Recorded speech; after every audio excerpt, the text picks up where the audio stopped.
So I'll be taking the torch forward and now talking about some of the interventional therapy, in particular ultrasound-accelerated fibrinolysis for pulmonary embolism. Well, there are a number of interventional therapies, and as Rob showed, there's been a burst in activity in different catheter-based therapies for pulmonary embolism. We're going to talk about specifically ultrasound-facilitated catheter-based fibrinolysis. Jim did an excellent job of really couching the discussion in the population of patients where we would most likely implement advanced therapy such as ultrasound-facilitated catheter-based fibrinolysis, and that includes the high-risk patients, which we had traditionally have called massive PE, and then intermediate high-risk patients, which are patients who have a normal blood pressure but have evidence of RV dysfunction and a positive biomarker. These are the populations in which we would consider an advanced therapy. Now, the question has to be raised, why would we proceed to a catheter-based therapy when we have the option of systemic fibrinolysis, which can be instituted quickly and relatively conveniently? Well, the issue is the cost with which this improvement in mortality comes. We can see here in this large meta-analysis that systemic fibrinolysis across a number of randomized controlled trials does reduce all-cause mortality. It probably does that by reducing recurrent pulmonary embolism. The problem is that a number of these patients will suffer a major bleed, and the most devastating of these are intracranial hemorrhages, like you see here, this left cerebellar bleed, which was experienced in a patient who was receiving half-dose systemic fibrinolysis. This fear of causing intracranial hemorrhages led to a steady decline in the use of systemic fibrinolysis in the US over the last decade or so, and it's really driven the interest in catheter-based therapies, in particular ultrasound-accelerated fibrinolysis. Some of the potential advantages of this catheter-based approach is to avoid the high risk of major bleeding by using a much lower dose of fibrinolytic drug, perhaps achieve more complete thrombus resolution by targeting the fibrinolytic at the area of highest thrombotic burden, and perhaps being more effective for older thrombus because there's this combination of ultrasound conditioning the thrombus with the pharmacological therapy. Now here we can see this system schematically. It's a two-catheter system. The first catheter is a drug delivery catheter, has regularly spaced side holes for delivery of the fibrinolytic agent. Inside that drug delivery catheter goes an inner ultrasound core catheter that has ultrasound transducers at regularly spaced intervals that produce low-intensity ultrasound, such as you might use to diagnose a DVT.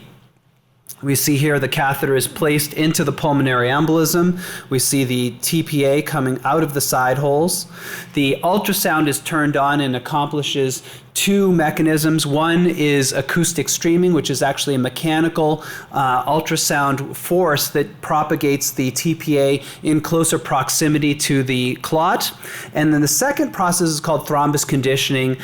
In human pulmonary embolism, microscopically, the PE is comprised of large, thick fibrin strands that are weaved together in a tight lattice. Ultrasound at a low intensity, for some reason, causes these strands to become thinner and to pull apart, and the thought is that opens up more binding sites for the tissue plasminogen activator. Now, this system was first studied in Europe in submassive PE patients in a small randomized controlled trial called Ultima. These patients were evaluated for a surrogate endpoint of RV to LV diameter ratio, which we've seen is a marker for PE-related mortality. And the procedure was associated with a greater reduction in the RV to LV diameter ratio from baseline to 24 hours compared with anticoagulation alone. But I will note that at 90 days, the groups were roughly equivalent, and the heparin group seemed to catch up. We then studied this in the US in Seattle too, which was a single-arm prospective trial that also included massive PE patients. Again, it was designed to look at the RV to LV diameter ratio as a surrogate for mortality.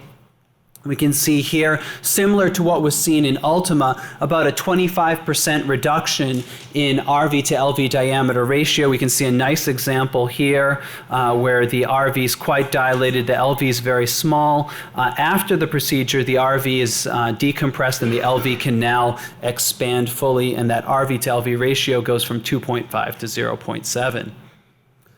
More importantly, the safety of reducing this risk of intracranial hemorrhage was shown in both Ultima and Seattle 2, where no patients suffered intracranial hemorrhage. This is in context of the International Cooperative PE Registry, which looked at systemic fibrinolysis in the real-world setting and showed a 3% intracranial hemorrhage rate, and then Piazza, which is the largest fibrinolytic trial to date, focused on submassive PE patients, which showed that in the fibrinolytic arm with tenecteplase, there was a 2% intracranial hemorrhage rate.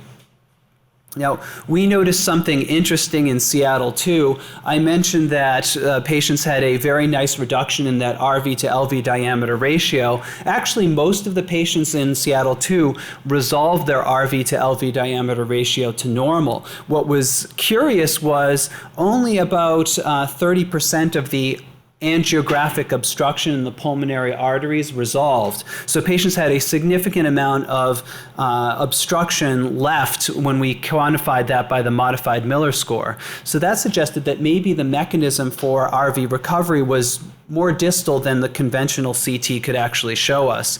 And so we used a proprietary 3D reconstruction technique at Brigham and Women's Hospital that actually has been used to determine which candidates are best for lung volume reduction surgery and COPD, but actually can recreate the distal small vessels to see if that was true, if the effect was actually in the distal microvasculature or distal peripheral vessels.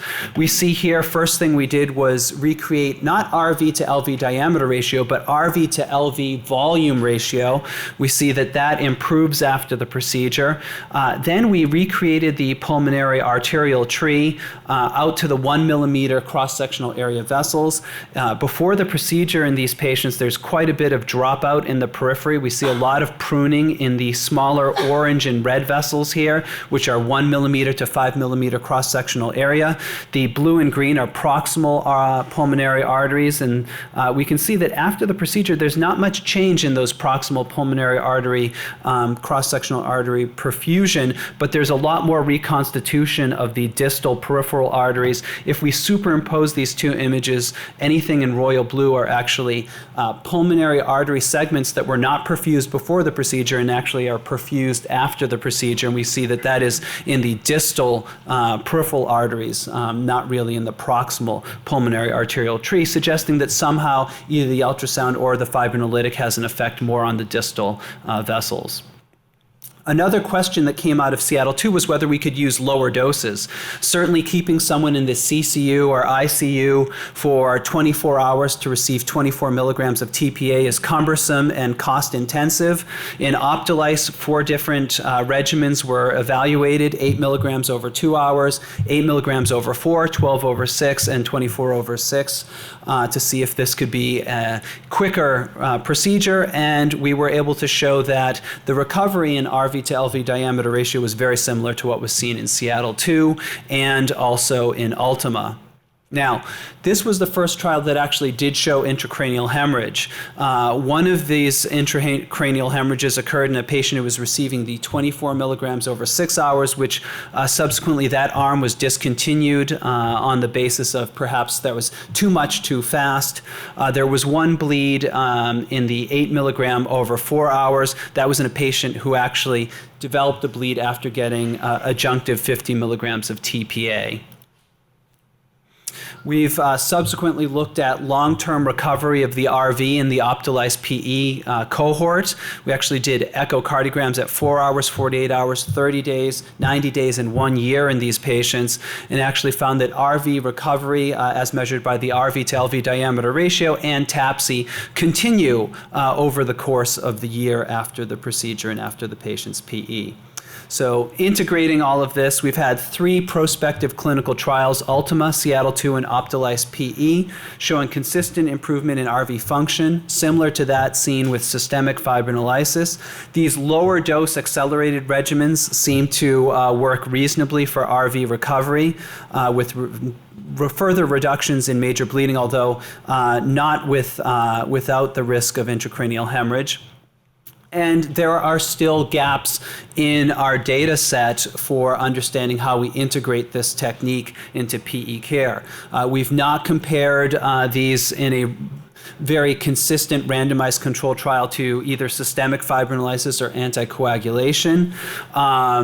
The OPTALYSE data suggesting that we can shorten the procedure time are intriguing, but that's a smaller data set, and we really need randomized controlled trials, probably compared with anticoagulation alone, focused on clinical outcomes to really understand how to integrate this therapy fully. So to summarize, submassive PE is really a heterogeneous patient population. The populations that we're interested in are massive and submassive PE. We've got to risk stratify these patients and identify those 2 groups. Those are the only patients where we're really going to consider this type of therapy. Right now, ultrasound-facilitated catheter-directed fibrinolysis is the most rigorously studied interventional therapy to date, but hopefully we'll continue to study other techniques and develop this body of literature. And again, the need for randomized controlled trials is critical. Thank you.